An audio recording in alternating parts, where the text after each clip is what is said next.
मैं आपका दोस्त, आपका मित्र, आपका ब्रदर, आपका गाइड, जीवन के सफ़र का मुसाफिर, आपका अपना मुसाफिर। दोस्तों, जो लोग अपने आप को मैनेज करना सीख जाते हैं और अपने टाइम को मैनेज कर पाते हैं, वे लोग हमेशा अपने जीवन में खुशी और कामयाबी को पा लेते हैं। और दूसरी तरफ ऐसे लोग जो ना अपने टाइम को मैनेज कर पाते हैं और ना खुद को मैनेज कर पाते हैं, वे सारी ज़िंदगी दुख, परेशानी और टेंशन में बिता देते हैं। यही कारण है कि ऐसे लोग सिर्फ अपना डेली रूटीन ही निभा पाते हैं और अपने फैमिली और फ्रेंड्स को वे बिल्कुल भी समय नहीं दे पाते और ना ही अपनी खुद की लाइफ एंजॉय कर पाते हैं। तो जीवन में अगर आप कुछ अधिक पाना चाहते हैं तो आपको अपनी लाइफ में खुद को मैनेज करना आना चाहिए। दोस्तों, आज की वीडियो एक बहुत ही अच्छी बुक मैनेजिंग वनसेल्फ पर आधारित है, जिसके ऑथर हैं पीटर ड्रकर। दोस्तों, पीटर इस बुक के द्वारा हमें सिखाते हैं कि कैसे हमें अपनी प्रोफेशनल लाइफ और पर्सनल लाइफ को मैनेज करना आना चाहिए, ताकि हम अपनी प्रोफेशनल लाइफ में भी आगे बढ़ सकें और अपनी पर्सनल लाइफ भी खुशी खुशी बिता सकें। तो चलिए वीडियो शुरू करते हैं। दोस्तों, पीटर के अनुसार हम सभी के अंदर कुछ स्ट्रेंथ और कुछ वीकनेसेस होती हैं। ज़्यादातर लोगों को उनकी स्ट्रेंथ और वीकनेसेस का पता नहीं होता, या कह सकते हैं कि उन्हें अपनी वीकनेसेस का तो पता होता है, लेकिन अपनी स्ट्रेंथ के बारे में वे कुछ भी नहीं जानते। लेखक कहते हैं कि यदि आप जीवन में कामयाब होना चाहते हो तो आपको अपनी स्ट्रेंथ के बारे में पता होना चाहिए। अगर आपको अपनी स्ट्रेंथ के बारे में पता है कि आप एक पर्टिकुलर फील्ड में स्ट्रांग हो, तो आपको उसी फील्ड पर अपना गोल सेट करना है और उसी फील्ड में काम कीजिए, ताकि आप अपनी लाइफ में कम समय में ज़्यादा सक्सेसफुल हो पाएँ। दोस्तों, अगर आपको अपनी स्ट्रेंथ के बारे में एग्जैक्टली नहीं पता है तो ऑथर हमें एक टेक्निक फीडबैक एनालिसिस बताते हैं, जिससे आप अपनी स्ट्रेंथ के बारे में पता कर सकते हैं। मान लीजिए कि आप लाइफ में कोई काम करने जा रहे हैं, तो आप उसके बारे में कहीं पर लिख लीजिए कि यह एक्शन लेने के बाद क्या क्या होगा। फिर 9 से 12 महीनों के बाद आप एनालिसिस कीजिए कि एक्चुअल में हुआ क्या, आपने लिखा क्या और एक्चुअल में हुआ क्या। कंपेयर कीजिए कि आपने एक्सपेक्ट क्या किया था और एक्चुअल में हुआ क्या। इससे आपको पता चल जाएगा कि आपके स्ट्रॉन्ग पॉइंट्स क्या हैं और आपकी वीकनेस क्या है। अपनी वीकनेस को भूल जाइए और अपनी स्ट्रेंथ को 2 गुना बढ़ाइए और लाइफ में आगे बढ़िए। Know your performance. दोस्तों, ऑथर के अनुसार जैसे हर व्यक्ति की स्ट्रेंथ्स अलग अलग होती हैं, वैसे ही हर व्यक्ति अलग अलग तरीके से परफॉर्म भी करता है। इसको समझने के लिए आपको अपने आप से क्वेश्चन करना होगा कि आप एक अच्छे लिसनर हो या अच्छे रीडर हो। आपको सुनना ज़्यादा पसंद है या पढ़ना? आप खुद अच्छे से काम कर सकते हो या आपको दूसरों से काम करवाना आता है? तो जो भी आपकी स्ट्रेंथ है, आपको उसी फील्ड में बेस्ट परफॉर्मेंस देनी है और अपनी परफॉर्मेंस को इम्प्रूव करते जाना है, ताकि आप अपने गोल्स को इजीली अचीव कर सकें और अपनी लाइफ को बढ़िया तरीके से मैनेज कर सकें। Know your value.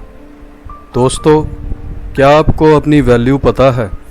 हर व्यक्ति की अपनी प्रोफेशनल लाइफ में एक वैल्यू होती है और पर्सनल लाइफ में भी एक वैल्यू होती है। अपनी वैल्यू जानने के लिए ऑथर हमें एक टेक्निक बताते हैं, वो है मिरर टेस्ट। आप मिरर के सामने खड़े होकर खुद से क्वेश्चन कीजिए कि क्या आप कॉन्फिडेंट हो कि आप अपने प्रोफेशन में एक अच्छे टीम लीडर हो या एक सबॉर्डिनेट टीम मेंबर के रूप में अच्छा परफॉर्म करते हो।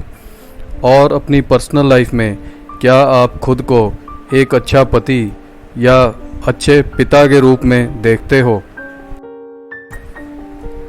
और क्या वाकई में आपकी फैमिली भी आपको उसी रूप में देखती है जैसा कि आप मिरर के सामने खड़े होकर सोच रहे हो?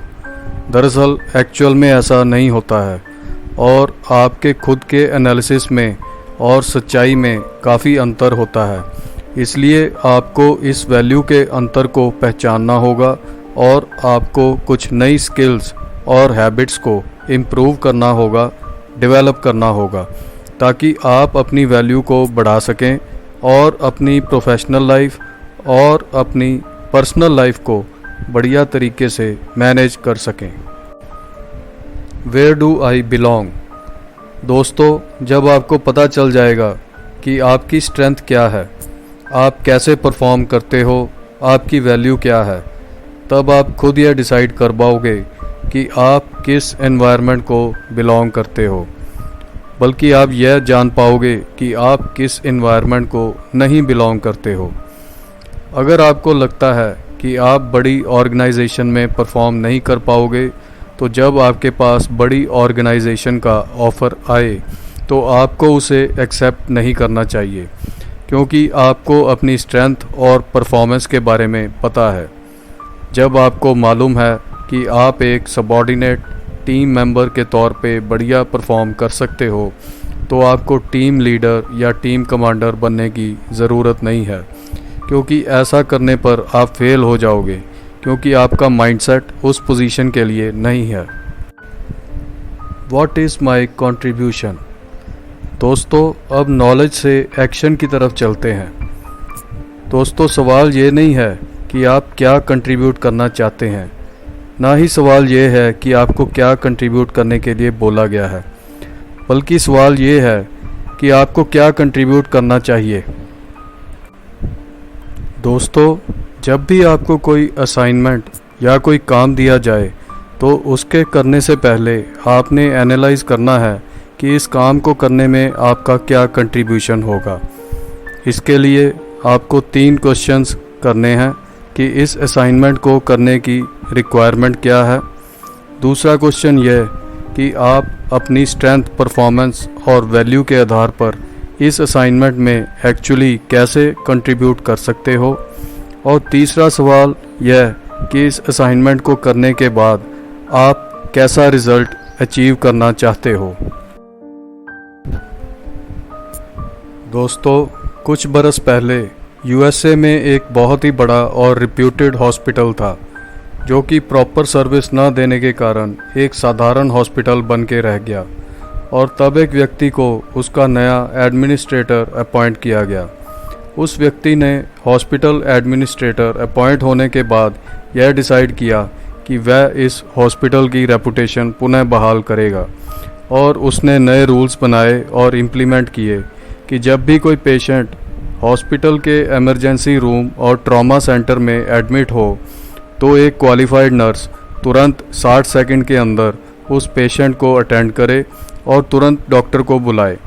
देखते ही देखते 1 वर्ष के भीतर उस हॉस्पिटल का इमरजेंसी रूम पूरे यूएसए का मॉडल इमरजेंसी रूम कहलाने लगा, और 2 वर्षों के भीतर उस हॉस्पिटल की रेपुटेशन आसमान को छूने लगी।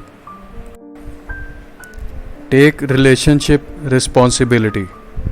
दोस्तों, बहुत ही कम लोग इंडिविजुअली काम करते हैं और इंडिविजुअली ही रिजल्ट्स अचीव करते हैं, जैसे कि कुछ ग्रेट आर्टिस्ट, कुछ ग्रेट साइंटिस्ट या कुछ ग्रेट स्पोर्ट्समैन। ज़्यादातर लोग मिलजुल कर आपस में सहयोग करके काम करते हैं और एक संस्था या ऑर्गेनाइजेशन को चलाते हैं। दोस्तों, एक हमारी प्रोफेशनल लाइफ होती है और एक हमारी पर्सनल लाइफ होती है। दोनों ही लाइफ में हमें कुछ रिस्पॉन्सिबिलिटी निभानी होती है ताकि हमारे संबंध अच्छे बने रहें। दोस्तों, ऑथर के अनुसार हमारी 2 तरह की रिस्पॉन्सिबिलिटी होती है। पहली रिस्पॉन्सिबिलिटी आपकी यह है कि आप दूसरों को भी इंसान ही समझें और यह पहचानें कि उनकी स्ट्रेंथ क्या है, वो कैसे परफॉर्म करते हैं और उनकी वैल्यू क्या है, और इसी के बेस पर उनको काम दिया जाए और उनसे रिज़ल्ट निकलवाया जाए। और दूसरी रिस्पॉन्सिबिलिटी है कम्युनिकेशन की। जब आपको आपकी स्ट्रेंथ के बारे में पता है, आपकी परफॉर्मेंस का पता है और आपकी वैल्यू का पता है, तो आपको उसे अपने कोलीग्स या अपने ऑर्गेनाइजेशन को कम्युनिकेट करके बताना चाहिए, ताकि वे आपसे बेहतर ढंग से काम करवा सकें और बेहतर रिजल्ट्स को अचीव कर सकें। और आपके रिलेशनशिप्स भी आपके कोलीग्स के साथ इम्प्रूव कर सकें। तो दोस्तों, ये थे वो प्रिंसिपल्स जिनको फॉलो करके आप भी अपनी प्रोफेशनल और पर्सनल लाइफ को बेहतर ढंग से मैनेज कर सकोगे और अपने गोल्स को सक्सेसफुली अचीव कर सकोगे और एक बैलेंस्ड लाइफ जी सकोगे। दोस्तों, मैं अपने चैनल पर अच्छी बुक्स की समरी वीडियोस आपके लिए लेकर आता हूं, ताकि आप इन वीडियोस के माध्यम से अपनी लाइफ में इन चेंजेस को इम्प्लीमेंट कर सकें और अपनी लाइफ में सक्सेसफुल हो सकें। तो दोस्तों, वीडियो आपको कैसी लगी? अच्छी लगी हो तो लाइक कीजिए, दोस्तों के साथ शेयर कीजिए, कमेंट सेक्शन में इस बुक पर अपनी राय दीजिए। चैनल पर नए हैं तो सब्सक्राइब कीजिए, आपका सब्सक्राइब करना ही हमारे लिए मोटिवेशन है। Thanks for watching this video. Keep on learning, keep on growing.